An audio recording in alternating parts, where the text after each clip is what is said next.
Students, आज CMA intermediate दिसंबर 25 का जो एफएमडीए का पेपर हो गया।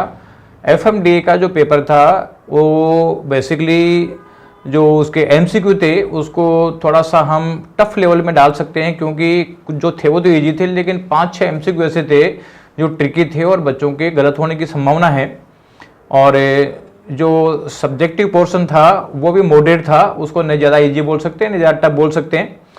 और अगला पेपर आपका जो कॉस्ट अकाउंटिंग का है, उस कॉस्ट अकाउंटिंग का पेपर है वो प्रैक्टिकल आता है बेसिकली, और नॉर्मली आपकी कंसेप्ट भी क्लियर होती है। तो अब अगर किसी का थोड़ा बहुत कम ज़्यादा पड़ रहा है तो उसमें थोड़ा सा मार्क्स लाने की कोशिश करो। तो उसकी जो प्रैक्टिकल क्वेश्चन सोल्व करने के जो कंसेप्ट है उसको एक बार थोड़ा सा रीड करके जाओ, और क्वेश्चंस में जो आप लोगों ने इंपॉर्टेंट कर रखे हैं या कोई इंपॉर्टेंट पॉइंटों को निशान लगा रखे हैं उन पॉइंट्स को देखो, तो वो चीज़ें भी आपकी अच्छी हो जाएगी। और पॉजिटिव रह के मेहनत करो, आपका अच्छा रिजल्ट आएगा। एफएमडीए का जो है एमसीक्यू सॉल्यूशन देख लो। हेलो स्टूडेंट्स, कैसे हैं आप लोग? सब बढ़िया। देखो, आज अपना सीएमए इंटर का financial management and data analytics का पेपर हुआ है। तो इसके जो एमसीक्यू क्वेश्चंस हैं उनके जो सजेस्टेड आंसर होने चाहिए वो मैं आपसे डिस्कस करने जा रहा हूँ। ठीक है बेटा? देखिए, फर्स्ट क्वेश्चन है, choose the correct option from और four alternative. Share holders wealth of a company is represented by. बोले शेयर होल्डर्स वेल्थ किससे प्रेजेंट होती है, इसके ऊपर आपको बात करनी है, जिसको मार्केट कैपिटलाइजेशन भी बोलते हैं या शेयर होल्डर्स वेल्थ जिसको बोलते हैं। वो सिंपली आप सब लोगों को पता है कि कंपनी के number of shares multiply by the market price. तो इसका जो राइट आंसर होगा, number of equity shares on multiplied by the current market price of the equity share, ये हमारा राइट आंसर होगा। ठीक है? फर्स्ट में केवल किसकी बात कर रहा है? नंबर ऑफ शेयर्स की। सी में बात कर रहा है dividend paid to share holder की, और फोर्थ में बात कर रहा है यहाँ पे market price of the shares of the company as on the last day of each month. तो ये तीनों आंसर इसके गलत हैं। राइट आंसर होगा बी। सेकेंड है, according to the Horne and वाको which the greater the variability. Greater the variability, variability का मतलब है डिस्पर्सन, फ्लक्चुएशन। ठीक है? In return the security is said to be. देखो बेटा, जितना ज़्यादा फ्लक्चुएशन होगा, जितना ज़्यादा वेराइबिलिटी होगा, उतना ही रिस्क ज़्यादा होता है, क्योंकि उसका स्टैंडर्ड डेविएशन क्या आएगा? ज़्यादा आएगा। सो इसका राइट आंसर होगा सी।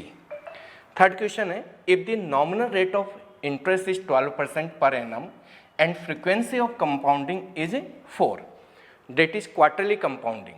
ठीक है? The effective rate of interest will be. देखिए, यहाँ पे एनुअल रिटर्न है 12% और इसको हम क्वार्टरली कंपाउंडिंग कर रहे हैं, तो साल में 4 बार कंपाउंडिंग होगा। तो अगर हम क्वार्टरली रेट की बात करें तो कितना परसेंट हो गया? 3% हो गया। ठीक है? और इसका कंपाउंडिंग कितनी बार होगा? 4 बार कंपाउंडिंग होगा। तो फॉर्मूला होता है 1/r/m और ये होता है n × m। जब इसको अपन सोल्व करेंगे तो 1 + 0.03, 3% हो गया आपका। और कितनी बार कंपाउंडिंग होगा? 4 टाइम्स कंपाउंडिंग होगा। इसमें से अपन -1 कर देंगे और परसेंटेज में लेने के लिए अपन क्या कर देंगे? इसको 100 से मल्टीप्लाई कर देंगे। तो इसका जो इफेक्टिव रेट ऑफ इंटरेस्ट आता है वो कितना आएगा आपका? 12.55%। तो राइट आंसर होगा इसका ए। ठीक है? नेक्स्ट क्वेश्चन नंबर 4 ये चैप्टर नंबर 2 से लिया है। ठीक है? जो कि आपके फाइनेंशियल इंस्टीट्यूशन वाला चैप्टर है। Fill in the blanks refer to the use of instrument under the control of the central bank to regulate the availability, cost, use of money and credit. बेटा, इसको बोला जाता है आरबीआई की monetary policy. Right answer क्या होगा इसका? Monetary policy. Next question है बेटा, जीडीआर के ऊपर लिया गया है, चैप्टर नंबर 2 से क्वेश्चन है। जीडीआर आर इशू टू, किसको इशू करते हैं बेटा? जो जीडीआर होता है वो जो इंडियन कंपनीज होती है, अगर फॉरेन मार्केट से उनको फंड अरेंज करना होता है तो वो डायरेक्टली शेयर तो इशू कर नहीं सकती, शेयर को कन्वर्ट करती है जीडीआर के अंदर, जो कि डेनोमिनेटेड इन दी डॉलर होता है। तो इसका राइट आंसर आएगा यहाँ पे नॉन रेजिडेंट इन्वेस्टर को इशू किए जाते हैं। ठीक है? किसके बदले? Publicly traded shares of the issuing company and denominated in the dollars. ठीक है? यहाँ पे एडीआर आता है, अमेरिकन डिपॉजिट रिसिप्ट, जो अमेरिकन मार्केट के लिए होता है, और जीडीआर जो होता है वो ग्लोबल मार्केट के लिए होता है। ठीक है? नेक्स्ट है बेटा, ये जो क्वेश्चन है बेटा, इसमें 2 आंसर हो सकते हैं, बट इसमें ये पूछा है कि आपका most prudent, if firm want to increase the current ratio from 1.5:1 to 2:1, which action would be most prudent from the view point of financial manager, क्या पूछा है यहाँ पे, मोस्ट प्रूडेंट। अब देखिए अपन को करंट रेशियो इंक्रीज करना है। करंट रेशियो क्या होता है आप सब लोग जानते हैं, current asset upon current liability. First कह रहे हैं delaying the payment of wages and salary. बेटा अपन वेजेज एंड सैलरी का पेमेंट डिले करेंगे तो हमारी लायबिलिटी क्या हो जाएगी, इंक्रीज हो जाएगी। और जब लायबिलिटी इंक्रीज होगा तो करंट रेशियो इंक्रीज होने के बजाय क्या हो जाएगा, डिक्रीज हो जाएगा। तो ये आंसर नहीं हो सकता। Charging depreciation at higher rate for plant and machinery, बेटा कोई लिंक ही नहीं है करंट एसेट करंट लायबिलिटी से, क्योंकि plant and machinery non current में आता है, डेप्रिसिएशन हमारा P&L में जाता है, इसका कोई इम्पैक्ट ही नहीं आएगा। नेक्स्ट जो answer, making cash payment to creditors, cash payment to creditor. चलिए देखते हैं इसका इम्पैक्ट क्या आता है। मान लीजिए अभी अपन को दे रखा है 1.5:1, इसका मतलब मेरी करंट एसेट जो है एक बार हम एज्यूम करते हैं कितना 150, और करंट लायबिलिटी को एज्यूम कर लेते हैं कितना 1 लाख एज्यूम कर लेते हैं। तो ये आ गया हमारे पास कितना 1.5:1। सपोज कीजिए कि मैंने क्रेडिटर्स को पेमेंट कर दिया, 50,000 का पेमेंट कर दिया, सो मेरा कैश कम हो गया, करंट एसेट कम हो गया और क्रेडिटर्स भी मेरे कम हो गए 50,000 से। अगर मैं पेमेंट करता हूँ क्रेडिटर्स को 50,000 का, तो करंट एसेट मेरा रिमेनिंग कितना रहा 1 लाख का, करंट लायबिलिटी मेरा कितना हो जाएगा 50,000 का। रेशियो क्या आ गया 2:1, आ तो रहा है हमारा रेशियो, ये भी हो सकता है इसका आंसर। नेक्स्ट कह रहा है selling obsolete furniture and fixer of the firm at cash. देखो बेटा ऑब्सोलेट फर्नीचर एंड फिक्सर को आप सेल कर रहे हो, करंट लायबिलिटी पे कोई इंपैक्ट नहीं आया, लेकिन हमारा ये कह रहा है कि कैश में सेल किया तो कैश हमारा क्या हो गया, इंक्रीज हो गया। सपोज कीजिए कि हमने 50,000 का ऑब्सोलेट फर्नीचर क्या कर दिया, सेल कर दिया। अभी हमारा करंट एसेट कितना था 150 का, जब हम फर्नीचर को सेल करेंगे 50,000 का तो करंट एसेट कितना हो जाएगा 150 + 50 कितना हो गया आपका 2 लाख का। करंट लायबिलिटी पे कोई इंपैक्ट नहीं आया, करंट लायबिलिटी हमारी कितनी है 1 लाख की एज। रेशियो क्या आ गया हमारा 2:1, यहाँ भी रेशियो 2:1 था, यहाँ भी रेशियो क्या है 2:1। बट ये कह रहा है कि most prudent from the view point of the financial manager. बेटा प्रॉब्लम ये है कि अगर आप क्रेडिटर को कैश पेमेंट करते हैं तो उससे हमारी वर्किंग कैपिटल एडवर्सली अफेक्ट हो सकती है, लिक्विडिटी पोजीशन हमारी हार्म हो सकती है। बट जो ऑब्सोलेट फर्नीचर है बेटा वो तो बेचना ही है ऑब्सोलेट फर्नीचर, और उसको बेचने से अगर हमारा करंट रेशियो इंप्रूवमेंट हो रहा है तो ये हमारा मोस्ट प्रूडेंट आंसर होगा।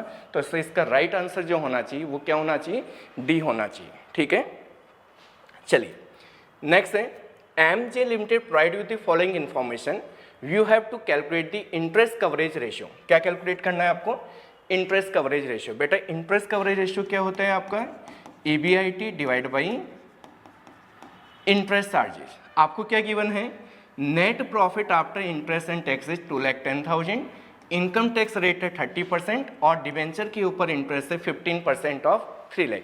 बेटा रिवर्स कैलकुलेशन अपन को करनी पड़ेगी। प्रॉफिट आफ्टर टैक्स आपको गिवन है, प्रॉफिट आफ्टर टैक्स कितना गिवन है 2,10,000। अपन को चाहिए profit before tax. Profit before tax क्या होगा, उसमें से अपन टैक्स माइनस करेंगे तो प्रॉफिट आफ्टर टैक्स आ जाएगा। 30% माइनस करने के बाद में हमारे पास कितना आ रहा है 2,10,000 आ रहा है। So this is equivalent to the 70%। अगर हम प्रॉफिट बिफोर टैक्स निकालते हैं तो 2,10,000 डिवाइड बाई कितना हो जाएगा 70%। सो ये कितना आ गया आपका 3 लाख। तो प्रॉफिट बिफोर टैक्स कितना हो गया 3 लाख, और 3 लाख का 30% जो हमारा टैक्स है वो कितना हो गया 90,000। ये प्रॉफिट बिफोर टैक्स आ गया हमारे पास। अब प्रॉफिट बिफोर टैक्स से पहले क्या लेते हैं अपन EBIT, EBIT में क्या माइनस करते हैं इंटरेस्ट माइनस करते हैं, क्या आ जाता है हमारे पास प्रॉफिट बिफोर टैक्स आता है। इंटरेस्ट आपको गिवन है 15% ऑफ 3 लाख। सो इंटरेस्ट का अमाउंट कितना है हमारे पास, इंटरेस्ट का अमाउंट है 45,000। तो EBIT हमारा कितना होगा 3,45,000। अब हम इंटरेस्ट कवरेज रेशियो निकाल सकते हैं। सो EBIT इज 3,45,000 डिवाइड बाई आपका इंटरेस्ट चार्जेज। इंटरेस्ट चार्जेज कितना 45,000। तो 345 को 45,000 से अगर हम डिवाइड करते हैं तो हमारे पास जो आंसर आता है 3,45,000 डिवाइड बाई 45,000, आंसर आ रहा है 7.666। सो राइट आंसर होगा 7.67 राउंडेड ऑफ करके। ठीक है, नेक्स्ट क्वेश्चन है if the risk free rate of return RF 8%, return on the market portfolio 12% RM और बीटा आपको दे रखा है 1.5, then the expected rate of return according to capital asset pricing model. आपको पता है expected return is equal to R F plus beta R M minus R F. R F कितना है आपका 8% प्लस बीटा कितना है 1.5, मार्केट रिटर्न कितना है 12%, आर एफ कितना है 8%। ये हो गया आपका 4 को 1.5 से मल्टीप्लाई करेंगे 6 में 8 प्लस करेंगे कितना आ गया आपके पास 14%। तो एक्सपेक्टेड रिटर्न क्या होना चाहिए 14% होना चाहिए, ठीक है। नेक्स्ट है which of the following cost of capital required the tax adjustment, जिसको हम बोलते हैं टैक्स शील्ड या टैक्स सेविंग। जहां पे डेप्ट कंपोनेंट आता है वहां पे टैक्स का एडजस्टमेंट होता है। तो इक्विटी में नहीं होता, प्रेफरेंस शेयर्स में नहीं होता, रिटेन अर्निंग्स में नहीं होता, किस में होता है कॉस्ट ऑफ डिबेंचर। क्यों, कॉस्ट ऑफ डिबेंचर क्या होती है इंटरेस्ट 1 माइनस टैक्स रेट। तो ये कहलाता है आपका टैक्स एडजस्टमेंट कहलाता है। नेक्स्ट क्वेश्चन है Kartikeya limited provide you the following information. Payback period आपको गिवन है 3.76 ईयर्स। नेक्स्ट है डिस्काउंटेड पेबैक पीरियड आपको गिवन है 3.95। Present value of cash inflow आपको गिवन है और present value of cash flow outflow आपको गिवन है। What is the profitability index, pi आपको पूछा है। तो पीआई का फॉर्मूला क्या होता है present value of cash inflow divide by present value of cash outflow. Inflow की वैल्यू आपको गिवन है 1583,892 डिवाइड बाई आउटफ्लो कितना है 14 लाख। इसको हम सॉल्व करते हैं 1583,892 डिवाइड बाई 14 लाख, तो ये आ रहा है हमारे पास 1.13। राइट आंसर क्या होगा 1.13। ये जो आपको गिवन है पेबैक पीरियड और डिस्काउंटेड पेबैक पीरियड, ये क्वेश्चन में कंफ्यूज करने के लिए दिया हुआ है, इसका कोई यहाँ पे रोल नहीं है। नेक्स्ट है a project with initial investment कितना है 60 लाख का, लाइफ कितनी है 12 years, cash flow after tax. Obviously cash flow after tax, ध्यान दीजिए बेटा ये प्रॉफिट आफ्टर टैक्स नहीं है, cash flow after tax, depreciation का एडजस्टमेंट हो चुका। ये दे रखा है 15 lakh per annum. You have to calculate the payback reciprocal, payback नहीं कैलकुलेट करना, पेबैक रेसिप्रोकल। रेसिप्रोकल क्या होता है 1 divide by payback period in percentage of the project. जब परसेंटेज में लेना हो तो इनटू क्या कर देंगे हम 100 कर देंगे। तो पहले तो अपन को क्या चाहिए payback period, even cash flow है। So payback period is equal to क्या हो जाएगा 60 lakh initial investment 60 lakh divide by annual cash inflow 15 lakh. So payback period कितना आ गया 4 ईयर्स। और इसका जो रेसिप्रोकल होगा 1/4 इंटू 100 परसेंटेज में पूछा है। सो 1/4 इंटू 100 कितना परसेंट आ गया आपका 25%। राइट आंसर आ गया आपका डी।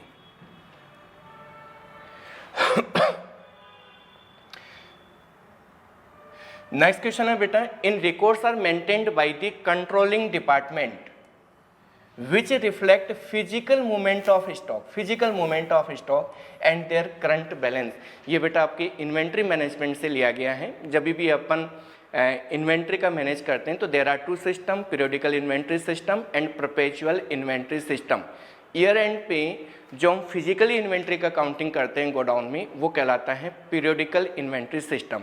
और जो आप लेजर मेंटेन करते हैं लिफो फिफो आपने पढ़ा होगा that is called perpetual inventory system.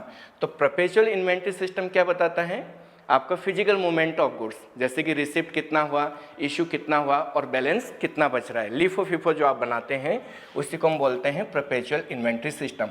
ABC always better control, इसमें स्टॉक की काउंटिंग नहीं होती है। Economic order quantity optimum quantity बताता है। Fast slow and normal goods, ये भी आपके इन्वेंट्री मैनेजमेंट की टेक्निक है बट मूवमेंट नहीं बताता है। तो राइट आंसर क्या होगा आपका डी।